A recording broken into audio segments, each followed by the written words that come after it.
Браво за въпроса, поздравления, браво! Браво за въпроса!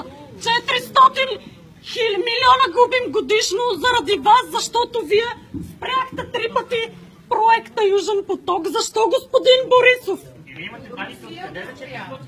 Не го спряла Русия, имам данни.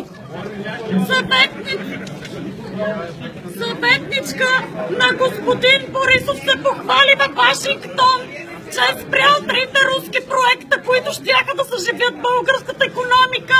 В същото време Германия строи нов газопровод, който нарушава 3-я либерализационен пакет. Какви конкретни стъпки ще предприемете, за да ни убедите, че защитавате българските интереси? Може ли да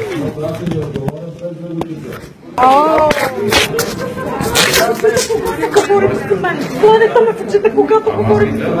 Не бях отзад и не ме гледахте, моля, слушам. Да, чувам. Ще слушам. Аз не чета, защото не може да ме чуете. Искам да ми тече точно на телефонта. Добре. Аз нищо чувам. Моля, обяснете ми, защо България отказа проект Южен поток с 400 милиона годишно печалба и хиляди работни места за бедния български народ. Вие го провалихте, господин Борисов, и изтеглихте кредит от 20 милиарда, а преди това казахте, че не сте съгласен Орешарски да тегли 1 милиард, защото вашите внуци няма да могат да го върнат и внуците на България, защо, господин Борисов? Но защо се пресмивате на жената? Не пресмивайте, слушайте, тя ще дава пресмиване. Как се чува, като се пресмивате?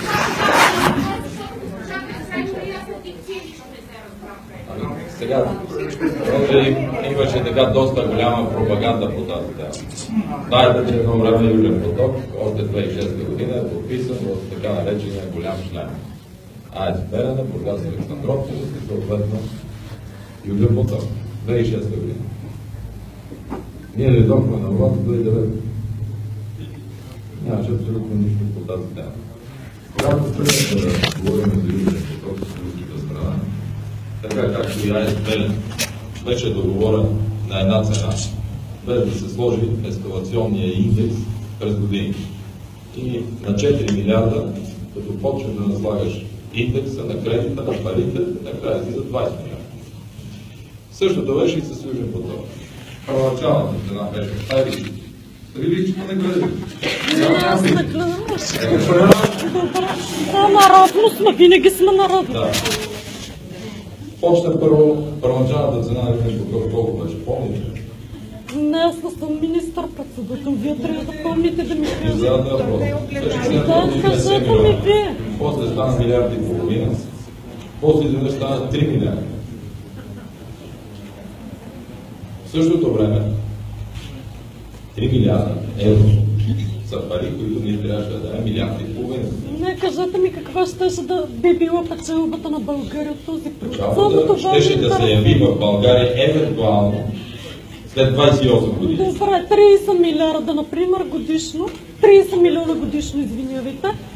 Минимална печалба на България. Вие отказахте.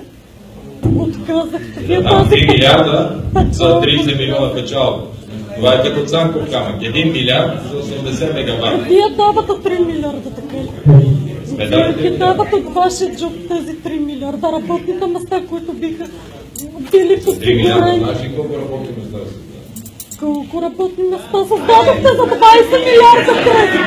Кажете ми за 20 милиарда кредит, колко работни места създадохте?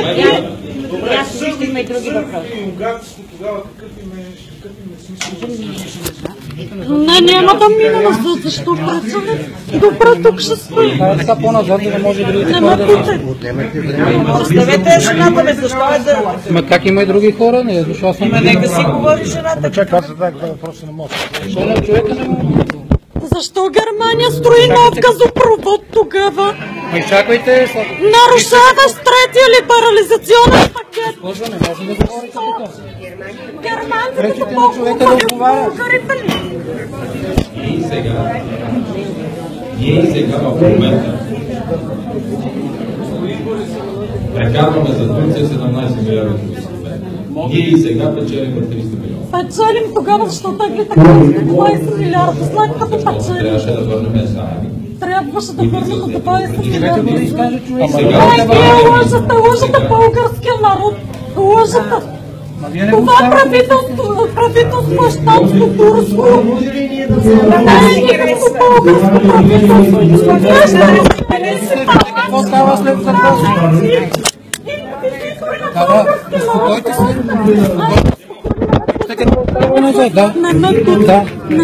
Вижте зад вас какво става. Дръпнете се назад. Не ви питаме.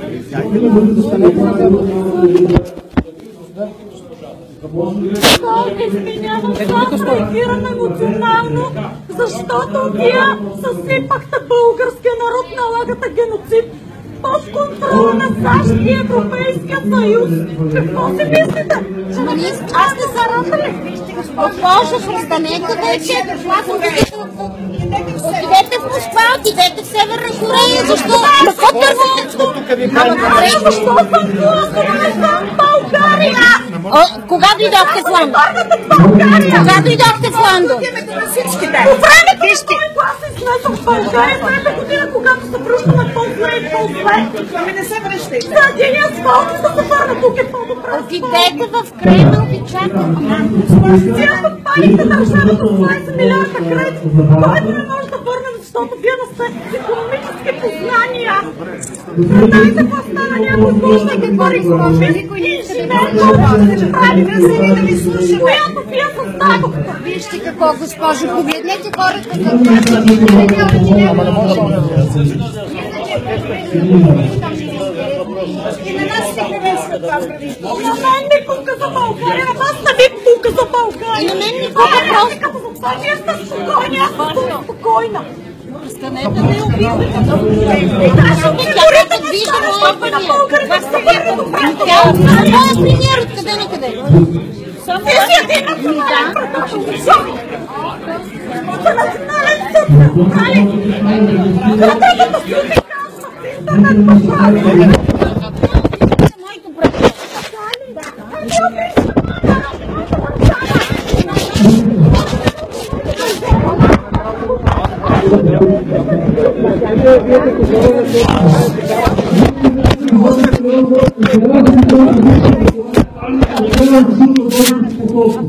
Един обикновен въпрос на телевизия, последните седмици на